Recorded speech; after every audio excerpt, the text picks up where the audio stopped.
Esta obra é inédita, o texto na íntegra é propriedade intelectual do autor Van Court, na pessoa física de Denner Camilo Pereira Martins, pela Lei N. 9.610, 98, no artigo 184 do Código Penal Brasileiro. Van Court, para Melissa, com todo amor paternal ainda existente no mundo. Isso que é o amor. Usar uma pessoa. Então, talvez o ódio seja não conseguir usá-la. Gore Vidal, mantenha a Portland estranha de que tens medo, Sr. R. Cooper? Lembro de tudo como se houvesse acontecido ontem. Deitávamo-nos sobre uma toalha de camping, apoiavas a cabeça em meu tórax, até que, enfim, estiraste a mão a resgatar o disco de frisbee ao nosso lado. Temos um disco de frisbee e um beagle. Temos nossa vida organizada, mas, até agora não dizemos de ter uma criança. Nossas ferramentas estão funcionando perfeitamente. Saiba, meu amor, que, creio a hora certa ser agora. A luz que transpassava a copa da árvore iluminava o teu rosto de uma forma encantadora, deixando-lhe enlevada a uma luminosidade estatizante. Posso deixar de tomar as pílulas? Tem certeza, acha mesmo que o momento seja este? Entremeei meus dedos em seus cabelos e lhe trouxe para próximo do meu rosto. Tenho sim. Rendeste aos meus carinhos, teu beijo era complacente, apaixonante. Se tinhas uma qualidade era o encanto e o poder de me persuadir. Boa tarde, senhora cliente, tudo bem? Saindo um bebê para a viagem. Fiz aquele tom de voz idiota, colocando o dedo indicador sobre o lábio, simulando um bigodão. Tens preferência ou opta o recomendado pela casa? Éramos o casal mais idiota que conhecíamos. Levarei o melhor da casa, meu bom senhor, mas, caso seja possível, gostaria de meia sensível, meia astuta, com 4 qualidades que prezo e acho essencial: honestidade, lealdade, ética e bom senso. Você sorriu e jogou a Pepsi no saco de lixo. Pedir um filho não é como pedir uma pizza, mas, adotaríamos ou partiríamos para a fabricação própria. Nossas ferramentas estão impecáveis, e, só encaixar o plug e esperar. É que tenho tanto medo. Conta a lenda que Walter Elias Disney tinha surifobia e, para tratar o próprio drama, criou um Mickey Mouse. Digo mais, Agatha Christie, uma das maiores escritoras da história, só conseguiu se dar com a dislexia após se tornar escritora. Temos de entender qual é o teu drama, Harry, então tratá-lo. Tenho medo de perder você. Medo que um dia. Não diga uma absurdidade dessas, eu nunca lhe deixarei. Consegue prometer? Eu prometo. 20 anos depois. Querida. Espero não se irritar quando notar que meus reclames durarão mais que alguns minutos e terás todo o teu momento de ócio carcomido por meus sucessivos reclames. Contudo, relembrando o teu ainda presente modo de dizer-me com os olhos já ter falado demais e prosseguir preenchendo o silêncio com infortúnios e palavras deselegantes, decidi escrever-te mais esta vez. Imaginando você sentada à minha frente com a cabeça levemente inclinada e atenta, tão quanto recordo de ver-te analisando uma fatura de cartão de crédito. Não, ainda não deixei de jogar as minhas roupas no chão quando chego da rua, para só depois de horas retornar e lançá-las no cesto. Prossigo sendo o mesmo homem do qual se lembra, e mantenho também a minha inabilidade de saber quais as cores que se mancham na máquina de lavar. Por isso, passei a utilizar roupas muito claras ou muito escuras. Escuras quando as claras estão sujas e claras quando as escuras estão emporcalhadas. Sei que a tua primeira indicação seria para eu procurar por uma senhora que pudesse me lavar as roupas, mas, sabes de tudo o que penso sobre ter uma pessoa revirando a minha intimidade e imaginando o porquê de as minhas roupas não terem o odor habitual de roupas sujas e, por muitas vezes cheirarem a medicamento por absorverem o que o meu corpo exala, o cheiro de medicação e de morte. Dramático, sei, é isso que estás pensando.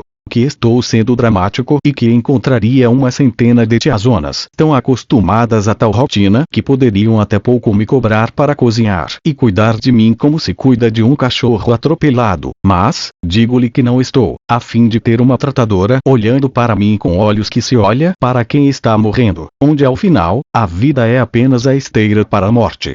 Quando ainda somos jovens, bem conseguimos correr e manter o pique, porém, se ficarmos na esteira por certo tempo o cansaço nos será evidente, nosso fôlego será mitigado até não conseguirmos manter o ritmo das passadas e, é assim que a esteira da vida sempre nos jogará para fora, nunca relevando pela posição social, escolaridade ou etnia do maldito que se impôs a ela.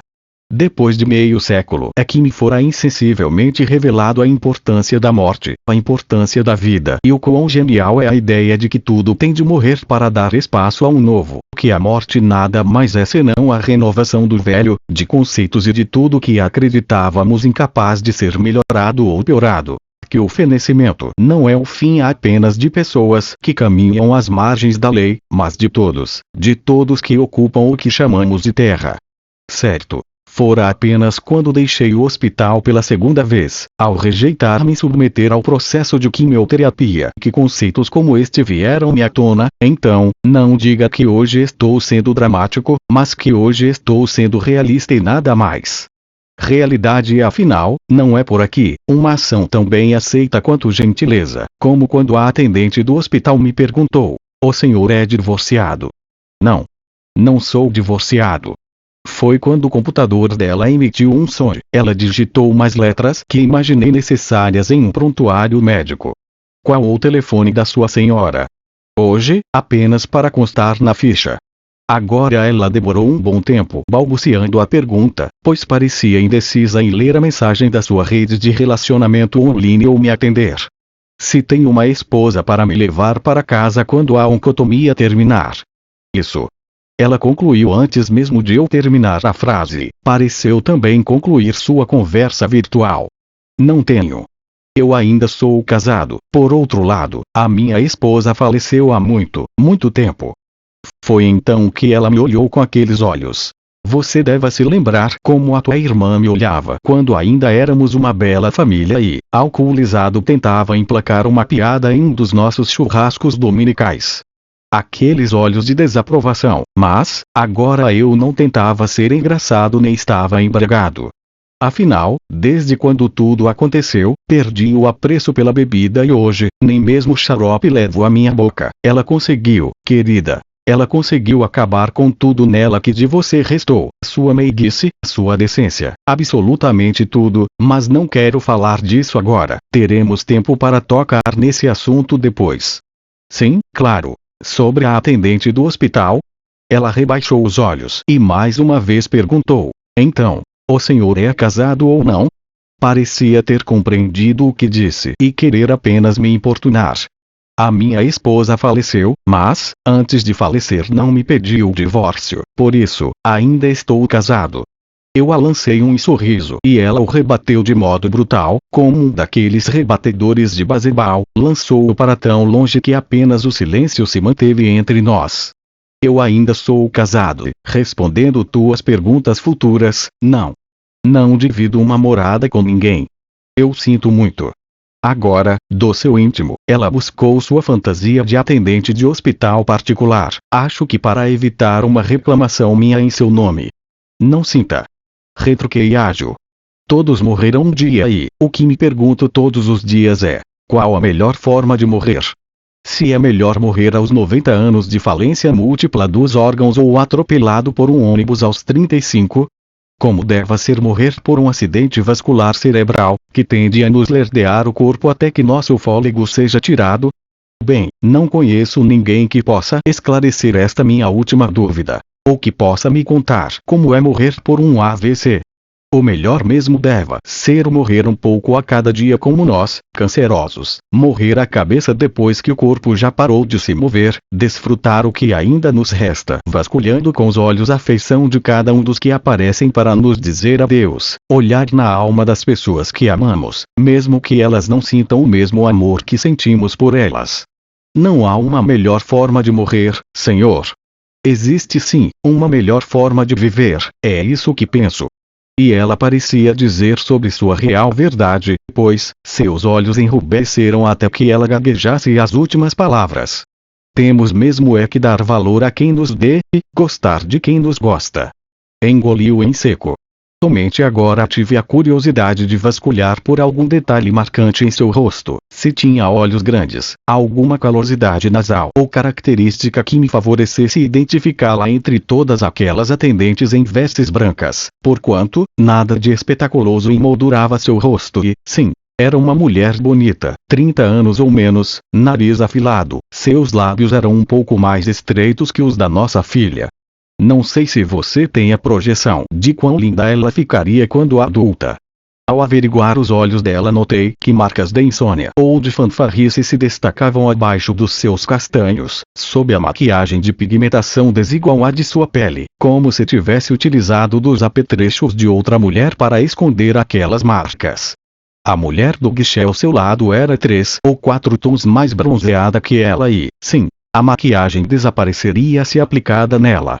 Tinha também em estágio avançado de cicatrização um corte abaixo da sobrancelha esquerda, para mim, quase imperceptível antes de tomar a atitude de memorizá-la por completo. Você ficou afastada por um tempo. Tenho vindo ao hospital com certa frequência e não recordo de lhe encontrar por aqui. Espero que minhas desculpas sejam aceitas, querida, mas eu precisava saber se meus apontamentos eram fundáveis, se os atendentes de hospital também passam por situações similares às nossas. Disse: sentem-se bem ao falar sobre isso com uma pessoa desconhecida. Fiquei ausente do serviço por cerca de 15 dias e é hoje o meu retorno. Claro, desculpe-me por toda a confusão, mas, se você aceitar um conselho, siga este. Antes de as agressões ocorrerem, geralmente o agressor se torna violento em palavras e gestos, e no geral, seus atos não têm início devido às ações das vítimas, mas por influências externas como psicose, dívidas, álcool ou mesmo arrependimento de ter se casado jovem. Não sei se esta foi a primeira vez, mas, se me disse com verdade sobre as coisas que pensas, deves o quanto antes se libertar dele.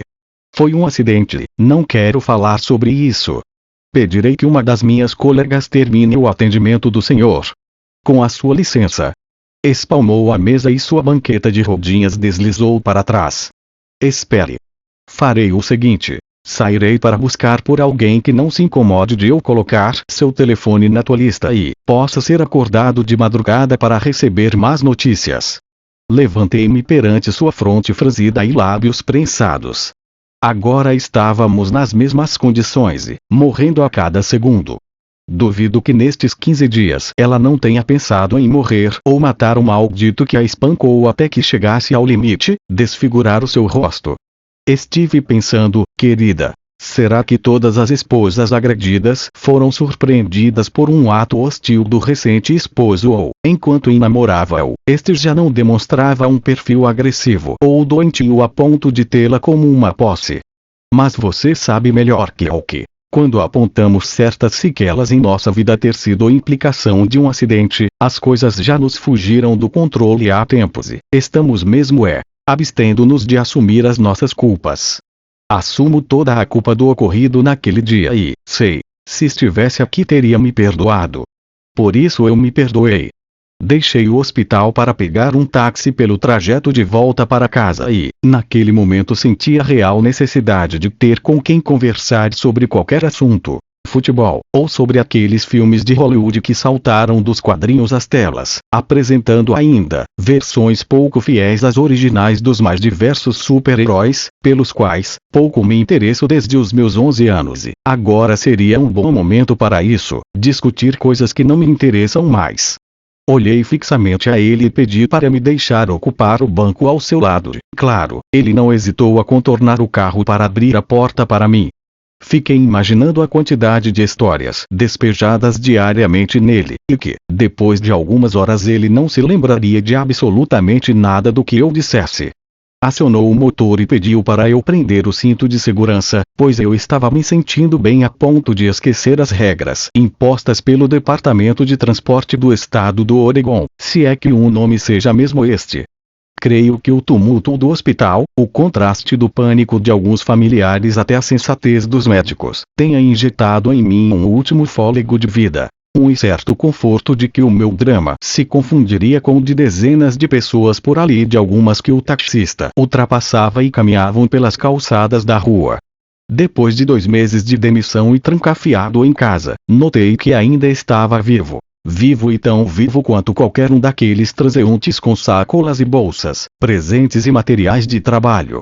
Por favor, não me deixe esquecer de dizer sobre a minha demissão. Fico menos aborrecido ao pensar que isso também aconteceu ao Steve Jobs. Não fui o primeiro líder a ser banido do império que criou, contudo, isso não me afeta psicologicamente, como também não afetou o Steve genial existente nele, pois afinal, ainda adquiriu em 1986 o Graphics Group e criou a Pixar, e, se a inveja me acometeu foi devido não ter obtido dólares suficientes para isso e minha criatividade ter morrido junto a ti. Certamente os filmes da Pixar, mais indicarias a educação da nossa borboletinha que o seriado Two and a Half Men, 2 homens e meio, que por tantas vezes acompanhávamos até que eu adormecesse deixando-a permanecer acordada com os olhos vidrados mas traquinagens de Charlie Harper, um mala sem alça com cabeça de cantor pop juvenil, desses que surgem do YouTube. Não chegaste a assistir a série, mas ela se apresenta dentro de um conceito machista que não terias aprovado. Querida, nunca troquei uma única partida do Super Bowl para assistir Sesame Street, Vila Sésamo, com nossa filha, mas troquei os 49 ers pelo Seattle Seahawks, porque acho que torcia mais para o Jerry Rice que para os 49 ers. Desculpe-me, estou me perdendo do assunto. O endereço? A pergunta do taxista fez-me compreender que o carro percorrerá 2 quarteirões sem que eu dissesse nada, enquanto um marcador de luz vermelha investe-a em centavos a cada segundo, acelerando tão rápido quanto as batidas de um velho coração diante a nudez de uma recente concubina. Estou na dúvida em ir para casa ou incomodar alguém com uma visita inesperada. Recebeu alta hoje. Ele desviou os olhos quando notou que eu estava bem para quem deixa um leito hospitalar, carregava uma maleta de mão e me vestia com as minhas roupas mais claras, uma camisa branca e calça de um marrom amostardado. Pensei em dizê-lo ter ido ao hospital para tratar de uma onicocriptose ou algo similar, mas ele não conseguiria entender a piada e ligar seu nome científico à tradicional unha encravada. E eu apenas devolvi o olhar antes de responder. A culpa é desse tempo seco. A umidade está baixa, complementou como se eu já não tivesse dito isso. Sei. Gostaria de seguir para o Council Crest Park, quero estar junto a pessoas que não saibam sobre a minha história e possa estar só para decidir se devo procurar por ela ou deixar que ela nunca saiba a verdade sobre sua realidade, sua história de vida. Uma mulher. Sempre há tempo para reatar uma relação. O meu modo de olhar deve tê-lo esclarecido. Não estar procurando aventuras como uma antiga colega de infância recentemente divorciada, mas estar à procura de alguém para pedir por ajuda. Não digo de uma paixão antiga ou de desejo, preciso de alguém que esteja disposto a atender a ligação do hospital, dos meus vizinhos de prédio ou de um desconhecido que me encontre morrendo ou morto e duro como uma pedra, ou me ajude a vencer estes últimos dias. Vim ao hospital para iniciar os procedimentos para um intensivo de oncotomia, mas desisti de me submeter a intervenções cirúrgicas e tratamentos que venham a me aleitar. Eu sinto muito por estar convivendo com um câncer. Não fiz cara de surpreso quando ele disse estar compadecido, parecia que todos à minha volta estavam apiedados, mas não a ponto de me perguntar se poderiam fazer algo por mim. Briguei com a atendente enquanto ela preenchia aquela maldita ficha, e briguei não por achá-la incompetente ou apática, mas por não querer ser enterrado lá por um lençol, se isso não me salvaria a vida e nada disso seria válido. Entraria no formulário dos paliativos, daqueles dos quais as enfermeiras se esquecem de medicar imaginando isso lhe ser mortal. Torci o lábio e ele o volante para contornar a esquina. Estou morrendo e não tenho mais que uma temporada qualquer. Coisa nenhuma além de viver o tempo será válido. Como assim? Não será válido? Todo procedimento cirúrgico é válido, ainda para a retirada de um câncer. Não tenho um câncer, tenho vários dele abrangendo todo o meu sistema digestório. Já é tarde demais. Está seguindo para o parque? Sim. Deixarei o meu cartão contigo e, quando decidir voltar para casa, poderá me telefonar. Não será preciso. Pedirei um dos meus funcionários que me recolha, afinal, a maioria deles não faz absolutamente nada pelo dia todo. Não perguntei o nome do taxista e, como imaginei, ele